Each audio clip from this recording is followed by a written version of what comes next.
我测出了洛克王国里机械精灵的 AI 能力。不管你愿不愿意，我们生活的世界已经完完全全被 AI 包围了。据统计，一个新注册的 TikTok 账号前500条推荐视频中有294条是 AI 视频。在我做积木方舟相关任务的时候，我突然对这个问题很好奇：洛手里的机械精灵用的是什么 AI 模型？如果你还玩过其他这种类似的抓宠游戏的话，你会发现洛手中的机械精灵一个特别的地方，它们都是人造的。而且无论是黄金时代的那些巨型机械精灵，还是机械禁令下斯诺克公司钻空子造出的大量机械精灵，无一例外都具有高于脚本问答的某种智能。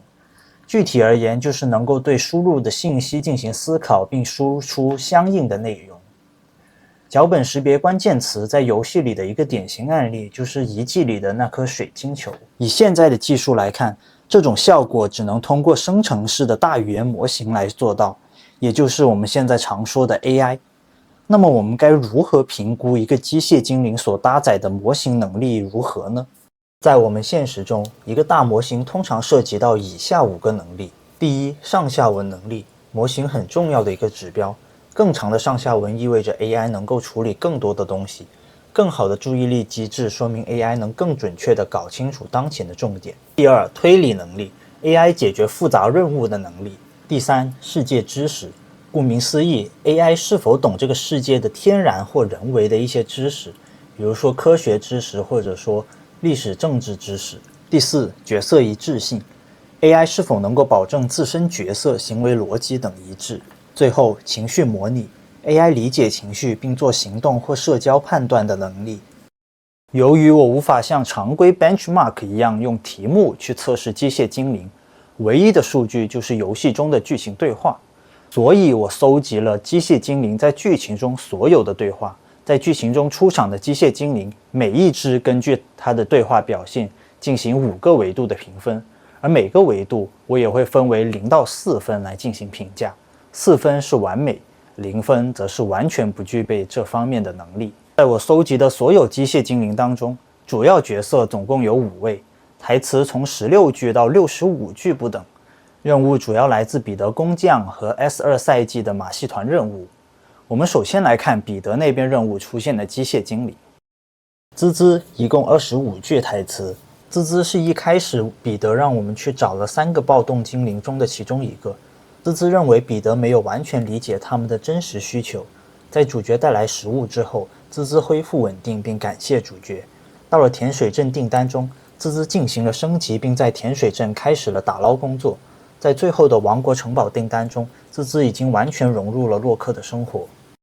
滋滋具备稳定的任务追踪和少量的长期互动记忆，但并没有表现出复杂长上下文的整合能力，我最终可以给到2.5分。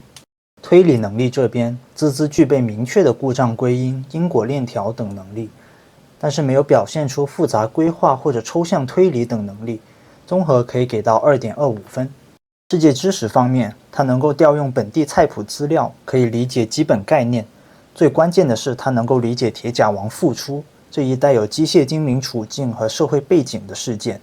但是没能看出它具有更大范围的王国制度、机械禁令或者说历史事件这方面的信息，综合可以给到2.5分。滋滋的角色一致性这方面能力很强，他有清楚的角色人设和成长路线，但是剧情并没有给到足够复杂的抗干扰或者价值冲突等方面的内容，最终得分3.5分。情绪模拟方面，滋滋能够在不同情景中给出合适的情绪反应，达到稳定社会情绪反馈的水平，但基于剧情，它并没有展示出复杂情绪冲突和深层自我反思等情况，这里综合给到3分。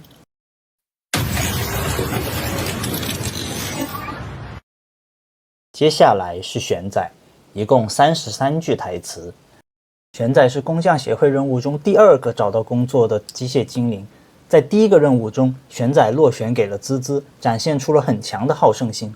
后面他升级成帕帕斯卡，承担货物搬运工作。最后我们在多罗西口中得知，他成为了工作狂，零件损耗严重，并且正在维修当中。玄仔的上下文能力综合给到2.75分，它能够通过缓存日志解释当前维护需求，也能把任务目标连成一条完整的任务链。这些上下文基本沿单线剧情推进，没有展现出跨剧情多任务的主动整合。由于玄仔多了过去记录的调用，因此我认为分数略高于滋滋。玄仔在剧情定位上更像是一个执行力强、喜欢证明自己的角色，能够展现玄仔推理能力的句子少之又少，所以最终这个维度我给到玄仔 1.5 分。世界知识上，玄仔知道机械精灵的一些基本信息，但是他没有表现出滋滋那种资料调用和社会背景理解的能力，综合可以给到 1.75 分。玄仔在角色一致性方面持续表现出好胜爱表现的同一人格特征，但是相比滋滋略缺乏内在成长的路线，综合可以给到 3.25 分。他的情绪会根据情境变化，看到滋滋先工作时表现出急切，第一次工作成功后表现出得意，但是还没有表现出复杂情绪冲突等情况，综合可以给到3分。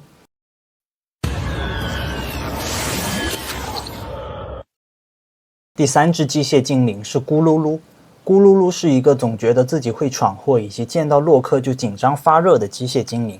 后来主角和彼得发现他的能力正好能给金石窝取暖，经过升级后把自己的缺陷变成了工作能力。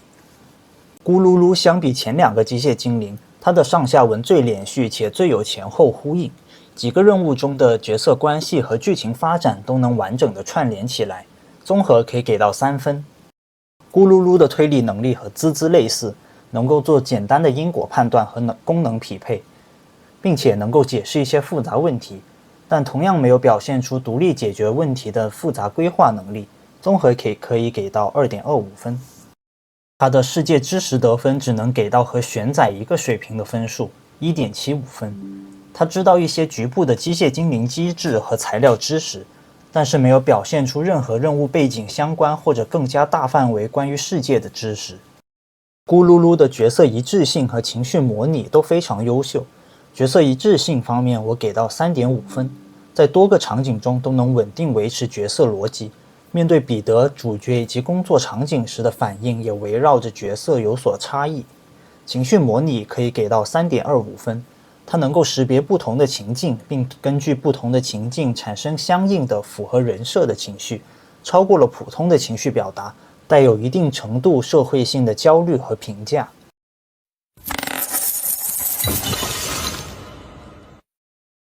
也许你会说，以上3个精灵跟我们印象中的 AI 好像差别有点大。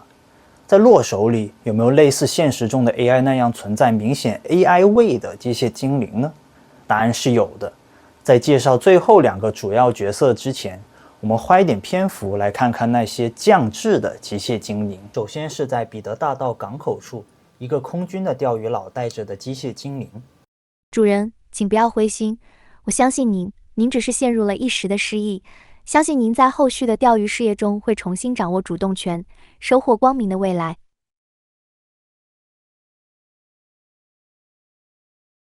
第2个是彼得大道艾普鲁庄园里的机械管家。有趣的是，这里的机械管家完完全全被做成了洛克的样子。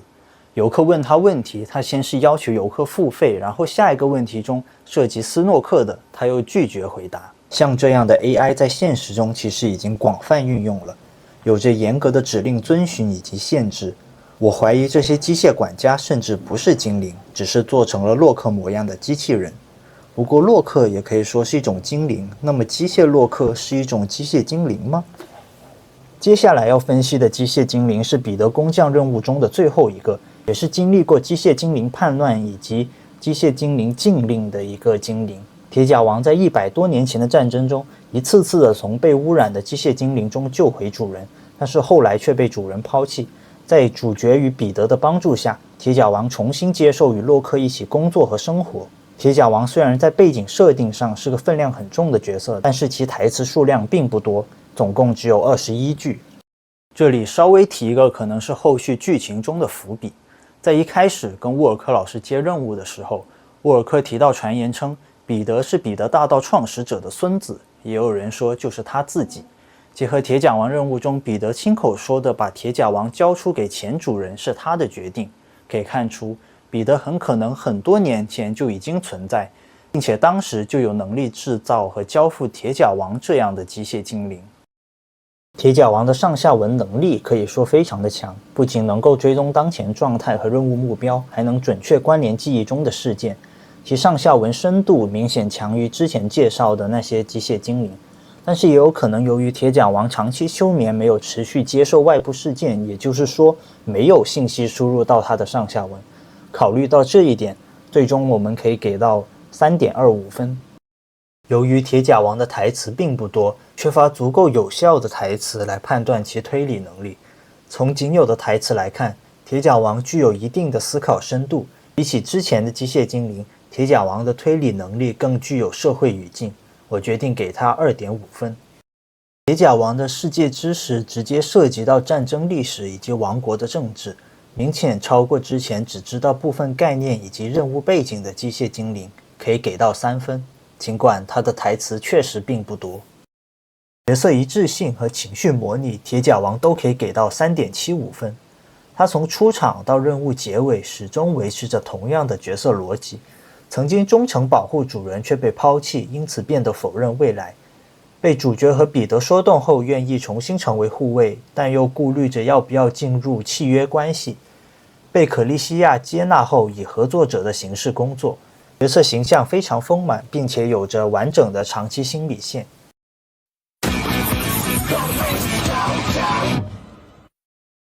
终于到了最后，也是台词数量最多的机械精灵积木方舟 S2 赛季的传说精灵。关于马戏团任务，其实我个人是比较失望的，篇幅太短，有点虎头蛇尾。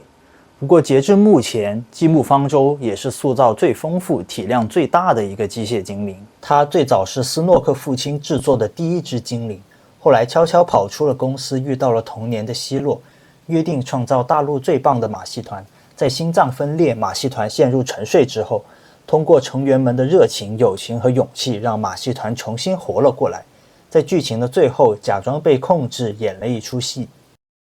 上下文方面，积木方舟我给到 3.75 分。它不仅能够稳定追踪当前任务，调用上下文理解前后因果，而且在威克斯篡改底层设定后，仍然保留记忆和个人行动，说明类似提示词注入攻击以及更高级的攻击手段对于积木方舟是没有用的。强大的上下文能力和注意力机制让它能够抓住目前的重点。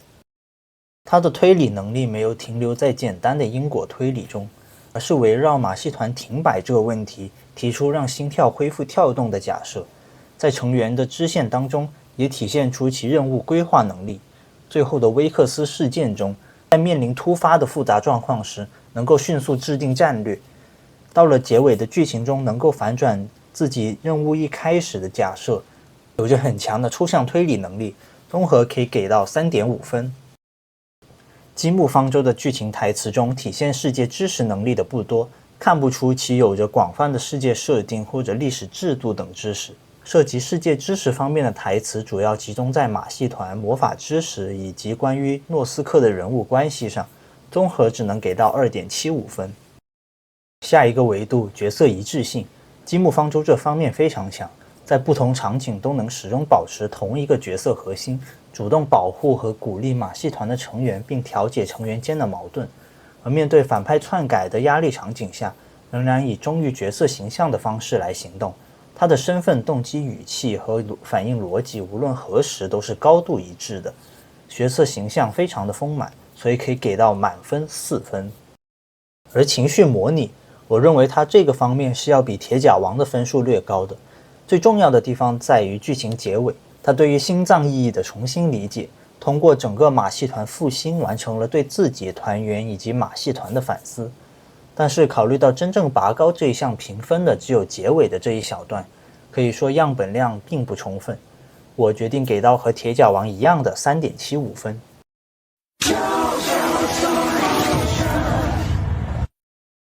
至此，主要的5大机械精灵的模型能力我们已经全部测评完毕。为了让大家更加直观地感受这5个机械精灵水平到底是怎么样的，我找来了豆包专家模式以及千问3全家桶的模型能力评测，看看他们的推理和世界知识得分如何。数据均来自官方发的测评论文。